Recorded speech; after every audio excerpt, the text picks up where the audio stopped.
Welcome to Popternative, where we dive into topical discussions from the worlds of pop culture, social media, and sports. Here is your host, Peter Remoliotis, aka PD Beats. PD Beats here from Popternative, speaking to Charlotte Worthington about Tokyo 2020. She just won a gold medal for Great Britain in the women's freestyle BMX. Welcome to the show. Thank you so much for doing this. Thank you so much for having me, Peter. It's awesome to be on the show. It's, a crazy time. Has it sunk in yet that you're a gold medalist? It has been crazy, yeah. I think it's been really non-stop since I got back. I've been home a week now, and I really don't feel like I've stopped and had a full day entirely to myself without having to sort some kind of media. But yeah, it's absolutely incredible. So it's definitely sunk in, I think, now, yeah. I mean, an unprecedented landscape like no other. I mean, the Olympics get delayed. It's during a pandemic. This event has not been in the Olympics before. I mean, there's just so much happening. What's going through your mind when you finally get to Tokyo and it's like a couple of days before your competition? I mean, I tried to keep it really simple because, yeah, there's a lot that went into the whole performance. Like you spent 4 years training for 1 minute of your life, like 60 seconds. Yeah, and like a few days out, I think we just tried to keep the good perspective and like focus on it's just riding BMX. It's just doing what you do day in, day out. You've still got your family, you've still got your friends, whether the contest goes good or bad. So I think it was keeping that perspective, especially after the roller coaster journey going into it, because with COVID, being the UK situation was so different to so many other countries. We were watching other people training when we couldn't even do anything ourselves. Yes. And then I had injuries on top of that as well. So it's really been a roller coaster. It's weird though, right? Like here's a preparation for like a 60-second performance. Like it's a weird thing, right? Yeah, I mean, it's crazy how much really goes into that. Like all the individual tricks, and you never know what's actually going to work that well. You kind of just have to have a lot of trial and error. Like we tried so many different tricks that we thought could be there, but like they don't always like click, and you need that click because there was such a tight time frame really going into it. You just have to take advantage of your strengths. Do you remember the moment, and this is probably going back a few years now, but when you found out about freestyle BMX being in the Olympic Games? Like, what was that like for you when it was found out, like you and your family, your friends found out it was going to be part of it? Well, I started before it was going to be in the games. No, absolutely. But I'm just curious when you found out they were going to be in the games. I was just curious. I wasn't like, oh my God, that's it. I wasn't like, oh my God, I'm going to go, or like, that's exactly what I want to do. I think for BMXers, because it's a hobby, we're just passionate about it and it's enjoyable. We were like, oh, that's cool. I think it was probably different if you were already at a really high competitive level, like for instance, Logan Martin and Hannah Roberts, who have been competing for many, many years. They probably thought, yeah, that's amazing. I'm going to go for that. And for me, it was probably a bit more casual. I was a bit more like, oh, that's cool. It'd be good to have a go at that. And it was a few opportunities came my way. And yeah, I started to So basically you're saying that the Charlotte Worthington movie is coming to a theater near you one day. It would make quite a story, I'll tell you. There's so much behind the scenes. It's crazy. I always loved, like, I've watched like the X Games all my life because I just love all the sports in it, and I'm excited that they're incorporating a lot of these sports, skateboarding, surfing, BMX, into the Olympics.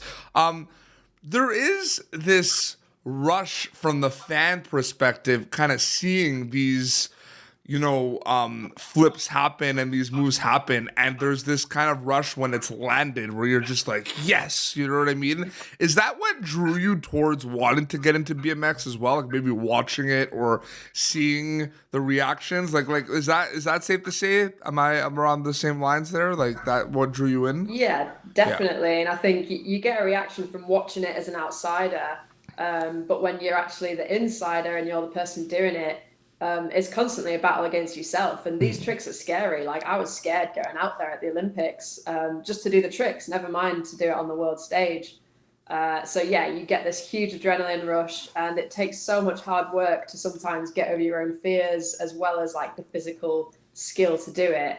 Yeah, it's definitely an adrenaline rush that is quite addictive. A huge moment overall for Charlotte Worthington because you captured the gold medal, but you also made history at the Olympic Games. You were the first woman to land a 360-degree backflip, which is insanity. Like, first of all, like, congratulations. That's amazing. Um, I mean, how do you just take that all in? Like, can you even take that all in? Like, that is huge.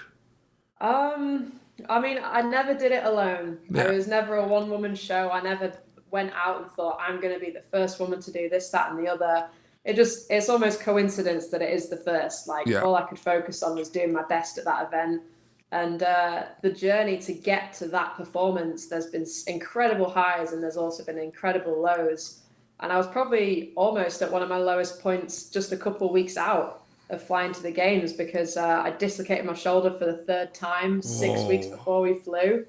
So I had 2 weeks of rehab, if that, and then it was like a constant battle to get all my tricks back mentally, because physically it's all there, but after an injury. So was there like a little bit of like talk with your doctors and the team like there was maybe a chance that you were gonna miss the games or you were gonna recover in time? Well, it's almost good because it was the third time I've dislocated it, Yeah. and with dislocations, it's horrible. But the more you do it, the faster they bounce back. Yep. So the first time I did it in 2020, it was like quite a long recovery. I had surgery, and then it was when I was out training. I pushed a little too hard. I took a bit of a knock, and it undid it and fractured again. Okay. So yeah, so when we did it, thankfully we knew it was going to bounce back pretty well, and because I've been through it before, I knew what I had to do, and it was strengthening it and getting mobility in it. I think it did leave a big question on what tricks would be possible to do at the games. We were originally planning to bring even more into the run, but as soon as that happened, we had to narrow down and be like, what can we get achieved in the time before we fly out? When you landed the backflip, did you like so after your run, you know, you go out, you see your team, you know, you get water and everything, and then does it sink in? Like, did you have a chance to even think about it? Like, you were like, yeah, I landed that backflip. Like, that's never been done before. Or did it just kind of like afterwards just kind of get brought up? Like, what was that? What was the reaction like from you and your team after that happened? It was absolutely incredible. It felt like, it sounds really cheesy, but it was like an out of body experience. I feel like I don't even remember so many parts of the day because during the run you completely zone out and you have your narrow focus anyway. I landed the flip and you can't think, oh, I've done it and that's the gold right there. You have to get through the rest of the run. So I zoned out for the rest of the run. I did it, and then it was like, yeah, directly after it was still like, what is going on? Like, I did the run and like we got the result, and it literally happened how I've been visualizing it for so long. And it's quite a monumental thing, really. And to have the whole team behind me and everyone there that's helped on the journey, we were all just absolutely ecstatic. Absolutely. Obviously, now it's kind of the recovery mode. You're taking some time. You're doing some interviews and everything. It might be a little bit premature, but do we know what's next for Charlotte Worthington for freestyle BMX? Or are you just kind of taking it day by day right now? I mean, right now, I feel like I can't plan much further than a couple of days ahead because, yeah, as you say, loads of interviews keep popping up here and there. Yeah. But, like, well, it's yeah. Yes. Yeah, duh. But yeah, no, I think looking into the future, far into the future, I definitely want to do Paris again.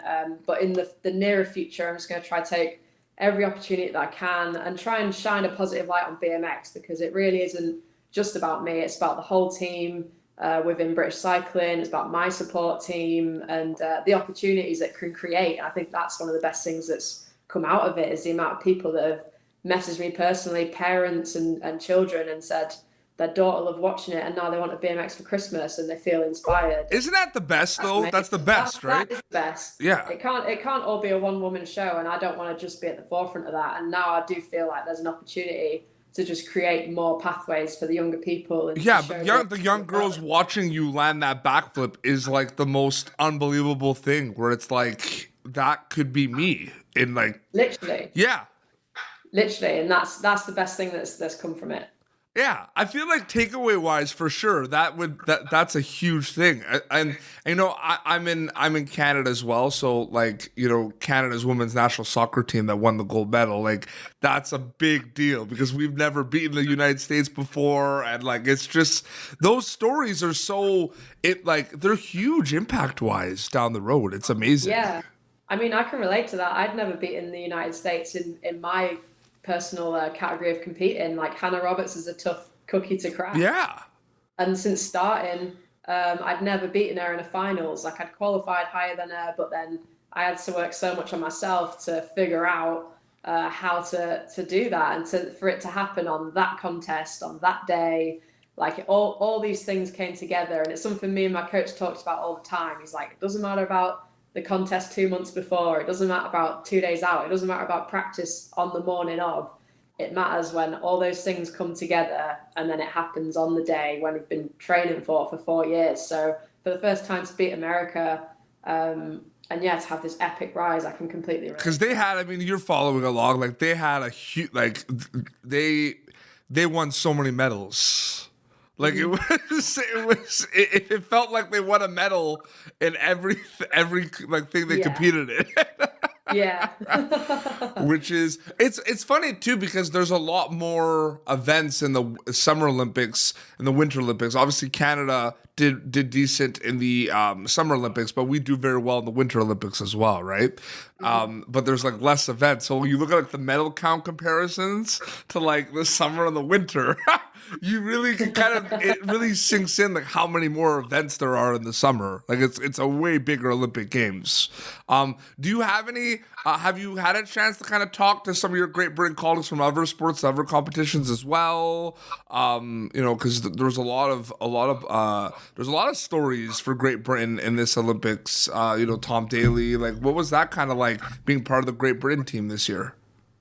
It was fantastic. I mean, I think the main story that's come out is breaking stereotypes and breaking rules. Like the amount of amazing achievements that have been against the odds. Sky Brown being the youngest GB medalist, Tom Daly getting I think so many medals for diving, and Adam Peaty being the first defending Olympic British athlete for swimming, which is huge. They're incredible achievements, and I've been able to speak to a lot of these people like Adam and Max Whitlock, and yeah, it's really inspiring. It's so nice to chat with them and really see that they're on the same level because BMX has been such a small niche sport and so relatively like unknown before the games.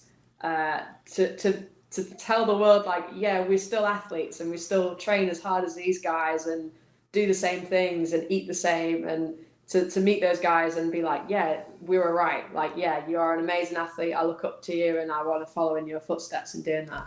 Oh, absolutely, 100%. And before we wrap up as well, I don't know about you, but what I'm like, before I'm getting ready for if I'm playing music, like I listen to music a lot. Music's a huge thing for me. So I want to know, maybe not like, was there a lot of music listening for you like in Tokyo before your competitions?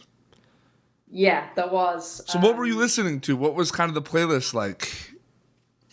I made like this really short playlist. I've done it for a couple contests now, and I pretty much have it on repeat. And it's like some feel-good songs, pretty much. Like I've experimented with different music before. I've tried listening to like dance music and really pumped up music, and then I figured out I'm actually like I need to be chilled down at contests and calm down. So I started to listen to stuff more chilled because music definitely has an impact. Yeah. So my playlist was mainly.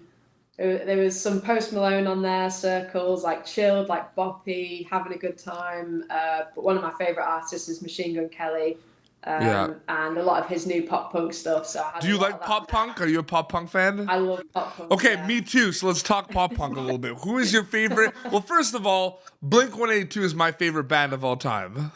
Yeah, the first one I was going to say was Blink-182. Did you ever get into Sum 41? Yeah, that's like kind of cheesy pop punk, right? It's like the cheesiest that you'd imagine a skate. But there's a lot of like new, but yeah, like the new. It's funny. The new Machine Gun Kelly album is like a pop punk album. Yeah, it's amazing. It's like it's brought a new lease of life to pop punk. But whatever pop punk bands. There's a lot of pop punk bands from the UK that I listen to. Do you know about Neck Deep? Yes. Yeah. I like Bring Me the Horizon. I mean, they're not so pop, but they're definitely kind of punk. Mice and Men, and like, that's not pop. Okay, hold on, because okay, less pop. Well, no, because I listen to that stuff too. But like, it's great stuff. Like Mobs the Flames, of Mice and Men. That's amazing. August Burns Red is another one too. Yeah, I mean, to be fair, like when you're getting into that kind of stuff, I have to be in a certain mood. But like Machine Gun Kelly and Blink-182 and A Day to Remember is all that kind of. Oh my God, I listen to this music that's great. That's why I listen, and I've had a chance to interview a lot of like people from, you know, like Sum 41, like Silverstein and August Burns Red, like on the show, and it's crazy because I'm interviewing them and I'm like, I listened to you and I went to your show and I waited in like a line to see your band play, and now you're on my show. That's amazing. Well, Charlotte, thank you so much for coming on Popternative. I really appreciate it. It was a pleasure. Thank you very much for having me. And congrats again on the gold medal. And do you have it handy? Is it around or? I do. Yeah, I've got it right here in the box. Oh man, so cool. Have you when you got back home, did you just like have like a coffee and listen to like Blink-182 and just like look at it for like 20 minutes? I'll be listening to Machine Gun Kelly and thinking like, damn. Going through. I know my coach was trying to get him to message me. He tried so hard. So that's a shame. Hopefully I'll get to meet him. I'm going to try and meet Youngblood next weekend.